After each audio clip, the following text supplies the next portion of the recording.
ये एक basic difference है जो मैं आपको बता रही हूं। जैसे फोटोसिंथेसिस में क्या हो रहा था, ग्लूकोज फॉर्म्ड, इसमें क्या होगी, ग्लूकोज का ब्रेकडाउन होगा। क्या होगा, ब्रेकडाउन।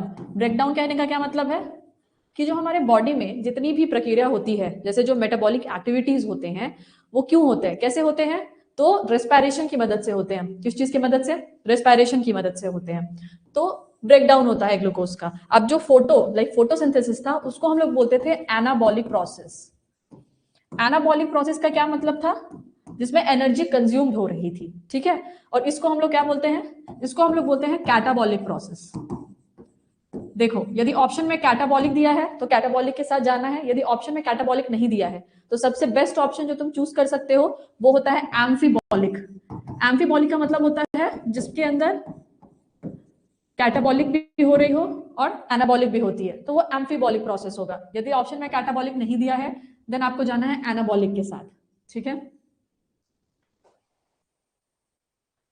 और एक इंपॉर्टेंट टर्म है जो पूछे जाते हैं, वो ये है थर्ड, कि ये कैसा रिएक्शन होता है, ये एक्सोथर्मिक रिएक्शन होता है। कैसा रिएक्शन होता है, एक्सोथर्मिक या फिर एक्सर्गोनिक।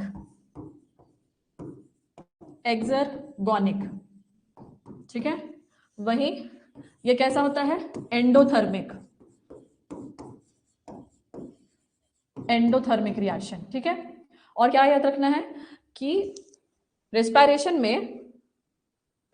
में O2 जो होता है वो अंदर आता है, लाइक O2 अंदर आता है, वही जो CO2 होता है वो बाहर जाता है। वही उल्टा जो हम लोग को फोटोसिंथेसिस में देखने के लिए मिलेगा वो ये है कि O2 जो होता है वो बाहर जाता है और CO2 जो होता है वो अंदर आता है,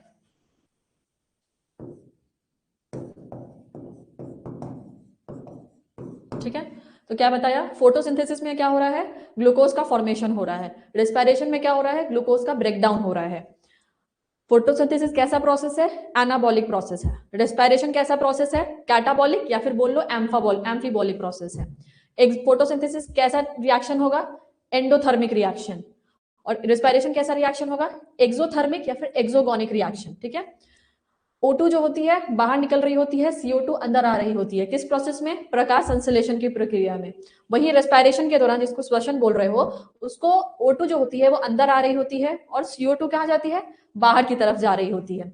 अब देखो, फोटोसिंथेसिस के दौरान हमने क्या पढ़ा था, फोटोसिंथेसिस जिसको हम लोग बोल रहे हैं प्रकाश संश्लेषण में, फोटोसिंथेसिस के दौरान जो प्रोसेसेस हमने पढ़े थे वो पढ़ा था लाइट रिएक्शन के बारे में, लाइट रिएक्शन के बारे में पढ़ा, डार्क रिएक्शन के बारे में पढ़ा, डार्क रिएक्शन के बारे में पढ़ा, डार्क रिएक्शन। तीसरा क्या पढ़ा हमने, साइक्लिक फोटोफॉस्फोराइलेशन, फोटो फॉस्फो, ये भी हम लोग लाइक शॉर्ट में पढ़ रहे हैं, मैं आपको डिटेलिंग में पढ़ाऊंगी आगे, ठीक है। फोटो फॉस्फोराइलेशन, साइक्लिक फोटोफॉस्फोराइलेशन हो रहा था वहां, और हो रहा था नॉन साइक्लिक फोटो फॉस्फोराइलेशन। लेकिन जब हम लोग रेस्पिरेशन पढ़ते हैं, रेस्पिरेशन में भी यहाँ पे बहुत सारी रिएक्शंस होती है। कैसे कैसे रिएक्शंस होंगे, सबसे पहला रिएक्शन ग्लाइकोलाइसिस, ठीक है। ये सारे मैं आपको टर्म से आपको रूबरू करा रही हूँ कि टर्म्स क्या क्या इन्वॉल्व होते हैं फोटोसिंथेसिस में और रेस्पिरेशन में, ठीक है। हाँ, सेकेंड आ जाता है हमारे पास, सेकेंड क्या रिएक्शन होती है फोटोसिंथेसिस में, लिंक रिएक्शन। तीसरा, लिंक रिएक्शन के बाद होता है टीसीए साइकिल, टीसीए जिसको हम लोग बोलते हैं क्रेब्स साइकिल भी। चौथा, ईटीएस, ईटीएस का क्या मतलब होता है, इलेक्ट्रॉन ट्रांसपोर्ट सिस्टम। फोटोसिंथेसिस क्या था, लाइट रिएक्शन के प्रेजेंस में केमिकल एनर्जी बनाना, ठीक है। कार्बोहाइड्रेट्स का फॉर्मेशन, कौन से कार्बोहाइड्रेट्स, तो ग्लूकोज। कौन कौन से रिएक्शन इन्वॉल्व थे, तो light reaction, dark reaction, cyclic photophosphorylation और नॉन साइक्लिक फोटोफॉस्फोराइलेशन, जिसको हम लोग और भी क्या बोलते थे, जेड स्कीम। ठीक है, वही रेस्पिरेशन में कौन कौन से रिएक्शन इन्वॉल्व हो जाते हैं, glycolysis, link reaction, TCA cycle जिसको बोलते हैं ट्राई कार्बोक्सिलिक एसिड साइकिल, ये मैं आपको बताऊंगी, क्रेब्स साइकिल, और ईटीएस इन्वॉल्व होता है। कौन सा, ईटीएस। ईटीएस का क्या मतलब होता है, इलेक्ट्रॉन ट्रांसपोर्ट सिस्टम। ठीक है, अब देखो एक शॉर्ट फॉर्म में सारे रिएक्शंस बता रही हूं, जो भी याद रखने वाली चीज है और जिससे एमसी क्वेश्चंस बनते हैं, लाइक जो एक्चुअल में तुमसे सवाल पूछे जाएंगे ऑब्जेक्टिव्स के फॉर्म में एग्जाम्स में, वो है। तो ये टेबल टाइप का है। सबसे पहला प्रोसेस जो देखने के लिए मिलता है, ग्लाइकोलाइसिस। ठीक है, second link reaction,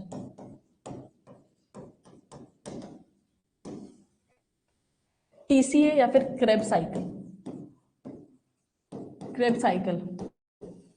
fourth ETS, क्या होता है, ईटीएस। ईटीएस का क्या मतलब होता है, इलेक्ट्रॉन ट्रांसपोर्ट सिस्टम। देखो ग्लाइकोलाइसिस जो होता है, ठीक है, ग्लाइकोलाइसिस का लोकेशन सबसे पहला जो होगा, हम लोग लोकेशन जानते हैं कि लोकेशन किसका कहाँ है, ये जो होगा लोकेशन, ये होता है साइटोप्लाज्म में। कहाँ होता है, साइटोप्लाज्म में। ठीक है, लिंक रिएक्शन जो होती है वो होती है माइटोकॉन्ड्रिया में। ठीक है, क्रेब्स साइकिल भी कहाँ होगी, माइटोकॉन्ड्रिया में। और ईटीएस भी कहाँ होती है, माइटोकॉन्ड्रिया। लेकिन ये माइटोकॉन्ड्रिया के भी ये मैट्रिक्स में होती है। मैं आपको स्ट्रक्चर बताऊंगी आगे माइटोकॉन्ड्रिया का, ये भी माइटोकॉन्ड्रिया के मैट्रिक्स में होती है। माइटोकॉन्ड्रिया को क्या बोलते हैं, power house of the cell. क्या बोलते हैं, power house of the cell. और ये माइटोकॉन्ड्रिया के इनर मेम्ब्रेन पे होती है। कहाँ होती है, इनर मेम्ब्रेन।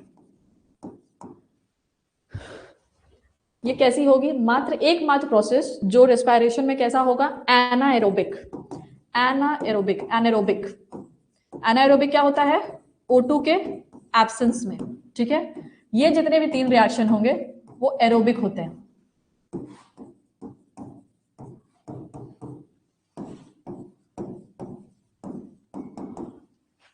प्रोडक्ट बात करते हैं कि प्रोडक्ट बनता क्या है रिएक्शन में।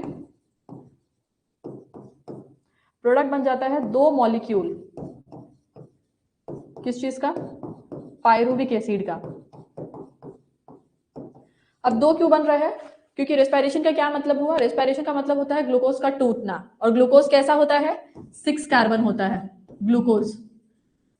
तो जो यदि पायरुविक एसिड बन रहा है, पायरुविक एसिड जो होता है, पायरुविक एसिड वो होता है 3 कार्बन का। तो जो बैलेंस करने के लिए, इसको हम लोग को बैलेंस करना है कि ये भी 6 कार्बन का हो जाए, इस कारण से यहाँ पे 2 मॉलिक्यूल बनते हैं। तो क्या हो गया, ये 6 कार्बन का बन गया, इसका मतलब क्या हो गया, इक्वल हो गया ग्लूकोज के। इस कारण से यहाँ पे क्या होता है कि 2 मॉलिक्यूल बनते हैं, किस चीज के, पायरुविक एसिड के। ठीक है, पायरुविक एसिड पे 2 मॉलिक्यूल। इसका प्रोडक्ट क्या हो जाएगा, इसका प्रोडक्ट लिंक रिएक्शन का, लिंक रिएक्शन का प्रोडक्ट हो जाता है हमारे पास एसीटाइल कोएंजाइम ए। ठीक है, क्रेब्स साइकिल में क्या प्रोडक्ट मिलता है हमें, क्रेब्स साइकिल को हम लोग टीसीए साइकिल भी बोलते हैं। ठीक है, या फिर सिट्रिक एसिड साइकिल। और सिट्रिक एसिड साइकिल इसको इसलिए बोला जाता है क्योंकि इसमें जो बन रहा होता है वो बनता है सिट्रिक एसिड। ठीक है, फिर आता है इसमें, इसमें क्या बनता है, एटीपी बनता है, एनएडीपी बनता है, एफएटीपी भी बनता है, और इसमें इलेक्ट्रॉन एंड प्रोटॉन्स पंप होते हैं। देखो रेस्पिरेशन में हम लोग 4 तरह के रिएक्शंस पढ़ेंगे, 4 तरह की साइकिल्स को हमें पढ़ना पड़ेगा कि कौन कौन सी प्रक्रिया रेस्पिरेशन, श्वसन के दौरान इन्वॉल्व होती है। तो पहली कौन सी हो जाएगी, ग्लाइकोलिसिस। दूसरी हो जाती है लिंक रिएक्शन। तीसरी है क्रेब्स साइकिल, जिसको हम लोग क्या बोलते हैं, टीसीए साइकिल, मतलब कि ट्राई कार्बोक्सिलिक साइकिल या फिर एसिड साइकिल या फिर सिट्रिक एसिड साइकिल। और चौथी जो सबसे लास्ट प्रक्रिया होती है इसमें होती है ईटीएस, ईटीएस का क्या मतलब होता है? Electron transport chain. नाम से ही पता चल रहा है क्या कि इलेक्ट्रॉन का ट्रांसपोर्ट होगा, ठीक है। कहां पर होता है ग्लाइकोलिसिस? कहां होगा? तो ग्लाइकोलिसिस होती है साइटोप्लाज्म में, ठीक है। वही लिंक रिएक्शन जो होती है वो माइटोकॉन्ड्रिया में होगी। मतलब पहला रिएक्शन साइटोप्लाज्म में होगा और बाकी के 3 रिएक्शन जो है वो कहां होंगे? माइटोकॉन्ड्रिया में। जिसमें कि लिंक रिएक्शन और क्रेब्स साइकिल जैसे रिएक्शन माइटोकॉन्ड्रिया के मैट्रिक्स में होते हैं, और ईटीएस जो होता है वो कहां होता है? माइटोकॉन्ड्रिया के इनर मेम्ब्रेन पे। कहां होता है? माइटोकॉन्ड्रिया के इनर मेम्ब्रेन पे। ग्लाइकोलाइसिस ही बस एक ऐसी रिएक्शन होगी जो एनाएरोबिक होगी अपने आप में, ठीक है। और लिंक रिएक्शन जो होती है और क्रेब्स साइकिल और ईटीएस, ये तीनों की तीनों एरोबिक होती है। मैं आपको बताऊंगी रेस्पिरेशन हमारे पास 2 टाइप के आ जाते हैं। एक होता है एरोबिक रेस्पिरेशन और एक होता है एनारोबिक रेस्पिरेशन। एरोबिक रेस्पिरेशन वैसा रेस्पिरेशन होता है, ऐसी श्वसन की प्रक्रिया होती है जिसमें ऑक्सीजन की उपस्थिति होना बहुत इंपॉर्टेंट है, लाइक उसका प्रेजेंस होना इंपॉर्टेंट है। वहीं जो एनाएरोबिक रेस्पिरेशन होता है उसमें ऑक्सीजन की उपस्थिति मायने नहीं रखती है, उसमें एब्सेंट होता है। फिर ग्लाइकोलाइसिस में कौन से प्रोडक्ट्स होते हैं हमारे पास? तो ग्लाइकोलाइसिस में 2 मॉलिक्यूल बन रहा होता है पायरुविक एसिड का, ठीक है। 2 मॉलिक्यूल इसलिए बन रहा होता है क्योंकि जो ग्लूकोज होता है वो 6 कार्बन का होता है और जो पायरुविक एसिड होती है वो 3 कार्बन की होती है। तो 6 कार्बन को 3 कार्बन से बैलेंस करने के लिए इसलिए वहां पे 2 मॉलिक्यूल बन रहा होता है पायरुविक एसिड का। लिंक रिएक्शन के दौरान कौन से प्रोडक्ट का फॉर्मेशन होता है? तो एसिटाइल कोलिन ए। क्या बनता है? एसिटाइल कोलिन ए, ठीक है। क्रेब्स साइकिल के दौरान क्या बन रहा होता है हमारे पास? Citric acid. इस कारण से इसका नाम क्या होता है? सिट्रिक एसिड साइकिल, ठीक है। ईटीएस, ईटीएस को क्या बोलते हैं? Electron transport system. ये कहां हो रहा होता है? माइटोकॉन्ड्रिया की इनर मेम्ब्रेन पे। और ये क्या होता है? एरोबिक होता है नेचर में, और एटीपी, एनएडीपी और एफएडीपी यहाँ पे बन रहा होता है। मतलब इसका ऑक्सीडेशन देखने के लिए मिलेगा तुम्हें। और क्या होता है? इलेक्ट्रॉन और प्रोटॉन्स के पंप भी होते हैं इसमें, ठीक है। चलो आगे बढ़ते हैं।